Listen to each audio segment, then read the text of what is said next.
اللهم بارك على محمد وعلى آل محمد كما باركت على إبراهيم وعلى آل إبراهيم إنك حميد مجيد. لعنت کون کی خلق با د قیامت پر ورځ باندې شفاعت نشي کوله. انزل سوا 53 نمبر حدیث مبارک دی 1553 نمبر. وعن ابي الدرداء رضي الله تعالى عنه قال سيدنا حضرت ابو الدرداء رضي الله تعالى عنه نے روایت تے ابو الدرداء صحابی دے اللہ پاک دے راضی شي اللہ پاک دے ځان ناراضی کی اللہ پاک دے زما استا او د ټول امت د طرفه بهترین بدلی ورکی. قال ویلی دی قال رسول الله صلی الله تعالی علیہ وسلم نبی کریم صلی اللہ علیہ وسلم ارشاد فرمائلے دے لا یکون اللعانون شفعاء ولا شهداء یوم القیامت. لعن تعن کون کی خلق لعنت ویون کی خلق با د قیامت پر ورځ باندې نه سفارشیانی او نه بگواهان نه بدویتا د سفارش کولو چې کوم عزت ته ملاویږي او نه د گواهه. رواه مسلم دا حدیث امام مسلم رحمه الله روایت کړی دی. دا حدیث په تشریح کې حضرات محدثین فرمایي د قیامت پر ورځ باندې با پیغمبر علیه الصلاۃ والسلام د اخرنه امت په تیر شو قومونو امتونو باندې د گواه په حیثیت باندې پیش کیږي چې کله هغه د خپل نبی نه انکار وکي چې زمونږ نبی او پیغمبر خو مونږ ته د خدای پاک سوال جواب نه دی را رسول دومره لوی تهمت په خپل پیغمبر ورپوري. نو الله جل جلاله په پیغمبرانو نبیا تاسو کی سره د علم د خدای عدالت په لګیدلې چې تاسو زما سوال جواب د خپل امتونو ته رسول او کنو رسول پیغمبرانو خو ټکه ټکه رسول دي ای به چاو جی الله اوستا سوال جواب دی خلکو ته رسول دي هغه بدام رک لکسترګي وی چې د خدای په وړاندې با د خپل پیغمبر د تبلیغ او د پیغام رسول نه انکار وکړي چې نسبه موږ ته خو څوک نه دی راغلی ولی موږ به دومره بیکار او چې خدای ستا سوال جواب به موږ ته راغلی او ستا پیغمبر به راغلی او موږ به نه منو. دومره کمزوري خو نه دومره خراب خلک پیغمبران دعوه کوونکي دي چې موږ سوال جواب رسول دی امتونه انکار کوي چې موږ ته نه دی راغلی سوال جواب. دعوه کوونکي د پاره گواه پکار دی په خپل دعوه د پاک به ورته وایي گواه راولي. د نبی علیہ الصلوۃ والسلام د آخر الزمان خاتم النبیین صلی الله علیه وسلم دا خاتم الامت اخرنه امت دا به بطور گواه پیغمبران پیش کی چې دا د نبی علیہ السلام امتیان به زمون گواش. قرآن شریف کې راغلی دی وکذالک جعلناکم امه وسطا لتكونوا شهداء علی الناس. دا شان مونږ تاسو بهترین امت جوړ کړی ای چې تاسو په خلکو باندې گواه او صحیح گواهی به ورکوي.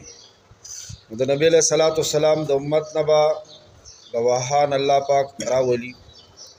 دی به گواهی ورکړي د نبی علیہ السلام اخرنه امت چې مونږ گواهی ورکو چې د پیغمبر د خپل امت ته سوال جواب رسول دی. نو هغه مخکینی امتونه چې کوم انکاریان دی هغه به جرح او کی په دې گواهانو باندې چې خدایا دا امتیان مونږ سره کمزې کیو اخو اخر وخت راغلي دي مونږ ته څومره زرګونه کاله مخکې تیر شوی دي مونږ نه خبر دي. الله تعالی با سره د علم تاسو مونږه دی امت ته مخ راواړی متوجه بشو یا تاسو په کوم بنیاد گواهی ورکوي تاسو خالته نه وای تاسو ورستو پیدا شوی وای نو دی وای یا الله مونږ تستا کلام راغله او قران شریف راغله مونږ ته هغه کې مونږ ویلې دي چې د پیغمبرانو ټکي ټکي سوال جواب خپل امتونو ته رسول ویلې دی ورک کوم ځای ورکوي کوم صورت کې ویلې کومه سپاره کې تاسو نه مورید دي دینه بخزان په یو دی کتاب نه بزان خبره پورا سورۃ انبیاء شته کنه سورۃ انبیاء شته سورۃ قصص سورۃ انبیاء د نبیانو سورۃ قصص د پیغمبرانو د غید امتونو د قصو سورۃ نوح شته کنه سورۃ ابراهیم شته کنه سورۃ مریم شته سورۃ آل عمران شته یا الله هغه کې وچستا د پیغمبرانو د امتونو ته سوال جواب ټکي رسول لہذا د دې امت ستاسو په د گواهه با پیغمبر ورشي او امت به پړشي د پیغمبر سترګې به زموږ او ستاسو د دې امت د گواهه په وجه اس کی شي اوچتي بشي دا وړو کې عزت خیال هم نه یار خو به خوره یې زموږ استاد د گواهه د دې امت د گواهه د وجه نه به چا سترګې اس پیغمبر علیه السلام د پیغمبران زمونږه د گواهه ته محتاج نه دي خدای پاک دار سم معلومه دي یګینه مونږ برې ته کو چې دا خو زمونږ د وجه نه د پیغمبرانو عزت شو نه سیبا مونږ له خدای عزت راکو چې د پیغمبرانو په طرف کې مونږ گواهان واچو د مونږ له عزت راکو خو د دې عزت نه به هغه سړی محروم وي چې څوک په دنیا کې لعن کوي لعنت کوي چې کوم کس په دنیا کې خیری د لعنت کوي کنه د عادت هغه به د قیامت د ورځې د دغه عزت چې د پیغمبر په طرف کې د گواهه په تور پیشي د بنودري کده ته یادم وي د گواهی بالا تعالی عن کړي رضا او دغه شانت دویم اړه چې کوم ټکي بیانېږي شفاعه سفارشیان د دې امت ډېر بیړه به د ګناګارانو په دې سفارش باندې پار کیږي صحبدا سوي چې به حساب به کتاب به جنت تزي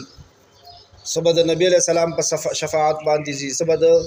شهید سبد حاجی صاحب سبد قاری صاحب سبد عالم صاحب خو چې چا لعن تعن کړي د تبر سفارش موقع نه ورکول کی نو د حدیث کې مطلب دا دی چې موږ او تاسو په خپل خپل باندې کنټرول ساتو او د لعنت ویلو نزان بچ کو تن لتیو په فلان کې دي خد خبرې په پورته یاره لعنت تی په دا فلانی لعنت تی بس بلټه کې نشته دی نو دې امخکیو خاندي د لخوان ورکی نو دینه وزن ساتوخه ځکه چې د قیامت د ورځې د لوی اعزاز او د عزت نه د محرومتیا باعث ګرځي لعنت ویل تن لتی په فلانی او لعنت تی په فلانی باندې دا خبره زنانو تور سوي اغي حدیث شریف کې راغلي دی دا لعنت ډیر کوي او ځینې کس خزونه کې د خزو په شان ته عادت وي هغه خیری ډیر کوي الله جل جلاله دې زموږ او تاسو حفاظت وکړي یا الجلال والاکرام